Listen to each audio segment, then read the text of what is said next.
2015 has been a ridiculously epic year for gaming, from the release of the Steam Machine, to a rise in esports, and even a new Fallout game. So I decided to do a top 10 list of CB's favorite games of 2015. If you don't agree with the game on the list, be sure to comment what you think is a better contender in the comments. And with that, let's start with...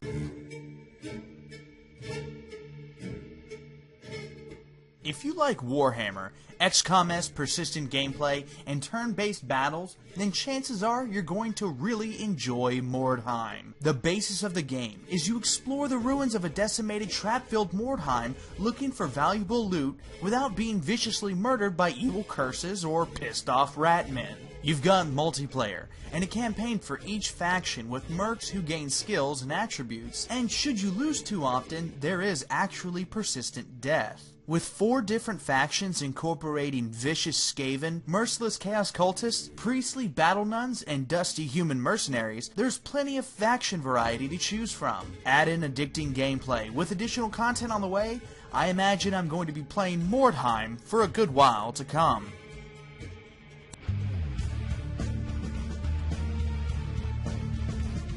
I love strategy games, and I love Warhammer, so despite the fact that this game came out in November of last year, I couldn't help but include it on my 2015 list due to the fun, challenging gameplay and the absolutely ludicrous amount of unit variation. Plus, it's the closest thing to Final Liberation or Warhammer Epic that is currently available. And I mean, come on.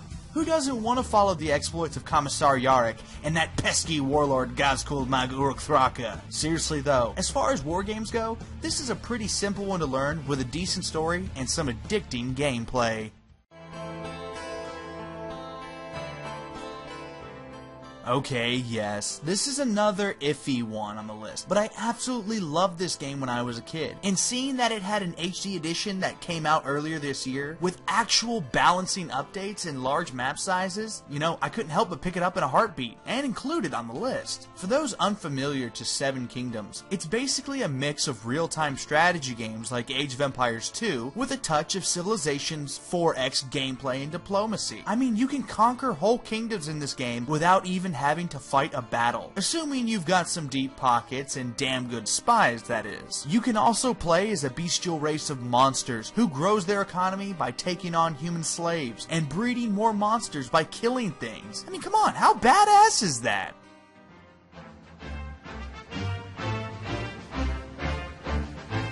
This is one of those underrated games that is just so fun. I'm absolutely appalled at how relatively unknown it is in the greater inventory of indie games. Running with Rifles is a top-down multiplayer shooter that features massive battles with dozens of players and AI, all battling over city blocks, beaches, bridges, bases, trenches, forests, and rural farmlands with an assortment of vehicles, weapons, and call-in support like artillery or mortar strikes. It even has a cover system that is affected by elevation and destructible objects. This is definitely one of the best indie games I've played all year, and I'm happy I managed to support the devs on this one. Also, if you enjoyed this game, go check out Helldivers 2. It's very similar, just PvE and mixed with Starship Troopers and every other sci-fi universe ever.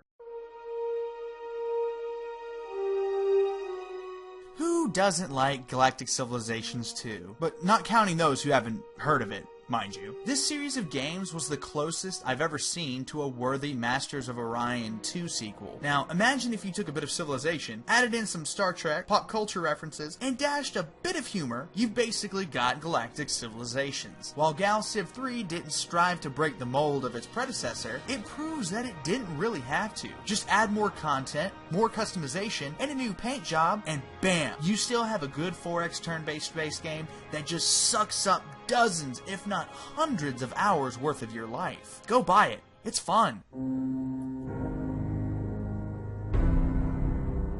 Is that disappointment I hear? Well, it's true. Fallout 4 is not even close to being my game of the year. But don't get me wrong. It's a damn good game, mind you, and I've already clocked about 90 hours with the game overall. Of course, I'm nowhere near being done with it, but at this point, there isn't much else I haven't really seen before. It's Bethesda's Fallout, just streamlined for new players and new consoles. It's great and it's fun and it's definitely one of the best games I've played all year, but it's not the best, and yet in some ways it's kind of a disappointment. Now, it did have a big beautiful world, it was full of quests, people, and bad guys to kill, just like the other Fallouts, so I still enjoyed my time there. And really, I think the best part of this game is actually the base building. But it would have been better if they would have added in no clipping. But what are you gonna do? And seriously, if you haven't played this game already, then yeah, you should probably go get on that. This game is a beautiful experience. The music, the beautifully rendered isometric world, the library level of tomes filled with lore detailing an otherwise mysterious and unfamiliar world. Pillars of Eternity is another masterpiece from Obsidian that I was unable to put down for around 70 hours. To sum up the game simply, it's basically the spiritual successor to the old Infinity Engine RPGs from the late 90s, like Baldur's Gate or Planescape Torment, just on a new engine, with new, emotionally broken and ambiguous characters, and enough writing to fit inside of a hefty hardback novel. It was actually one of those games that you just wanted to tear into and learn everything that there was to learn. When I wasn't playing it, I was googling theories about the story and trying to uncover lore that I had missed in my travels. I will say, however, I was not a big fan of the combat in the game. I felt like it would have been better if they just cut some of it out of the game altogether, because the world was just far more interesting. Honestly, I could talk about all the things that just blew my mind about having a new isometric RPG to play, but honestly, I think I'd rather just suggest it to you and hope you take the time to really breathe it in, because it's undoubtedly worth your time. I've always been a Making History fan. I'll admit, the sequel at first was not really my cup of tea, but that's another story. Making History: The Great War decides to step out of the World War II time frame and looks at the relatively ignored First World War. With improvements to the user interface, new features like artillery being able to fire at adjacent tiles, and revamped trading and logistics systems, this game easily competes, at least mechanically, with bigger known grand strategy titles like Hearts of Iron or Victoria. It should be noted that more often than not, players equate this game to a more noob-friendly player base due to the outward simplicity, but I would actually like to point out that this game has more under the hood than meets the eye. Just look at the ethnics, religious, and cultural systems in the game. Rather than just assuming that one empire is one ethnic group, empires can be made up of dozens of different cultural, religious, or ethnic groups, leading to political instability and massive revolts if not controlled via the budget sliders under the Empire tab. It's not uncommon to see larger nations like the Russian Empire turn into a giant blood-soaked war zone, with several different independent nations vying for control. This adds a refreshing air in an otherwise recoursed historical war game. The ability to make your own history with minimal restrictions being a democracy, or you can't declare war unless this nation has dropped a nuclear bomb on your doorstep. What's even better, the developer Muzzy Lane Software actually values fan involvement, releasing regular updates for the game and providing an editor to make your own scenarios, with hundreds of different unit models, flags, and hours of customization. Simply put, reliving the Great War has never been so good. Is that wrong? That sounds wrong.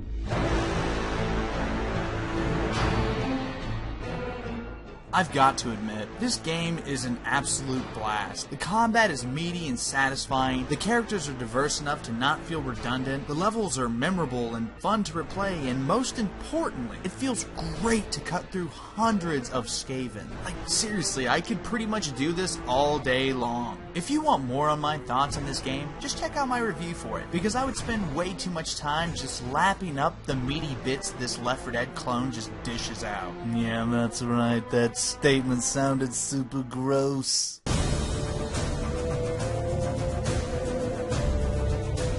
If you didn't see this coming, you obviously did not see my Witcher review back in May. but that's okay. Not only was I insanely hyped for this game, but it actually delivered, proving to me that an action RPG can be so much more than what developers would have you believe. Every quest is an experience in this game. Every hunt a tactical showdown where only one being lives to survive another day. The world feels alive, immersive, and believable. And like Fallout or Pillars of Eternity, every nook and cranny begs to be explored. However, it could have done better with the crafting, the alchemy systems, that stupid horse, and even the skill system to a degree. But that doesn't change the fact that this was the best game of 2015. And it reminded me of what the gaming industry was capable of. Putting out fleshed out, immersive, virtual experiences that are not just soul-sucking time wasters, but rather mediums with which to wander, explore, understand, and become a part of. I love The Witcher 3, and so should you. Well, that's my list. I hope you guys enjoyed it, and as I mentioned previously, please let me know what your top 10 for 2015 was. I have a nasty habit of forgetting games that I probably should have mentioned, so maybe you can remind me of how wrong I was. Also, if you like the top 10 list, please suggest which one I should do next, because I'm terrible at coming up with original ideas. Also, don't forget to share with your friends and pop a like. Gotta keep the lights on in this place after all. This has been CB, and I'll see you next time.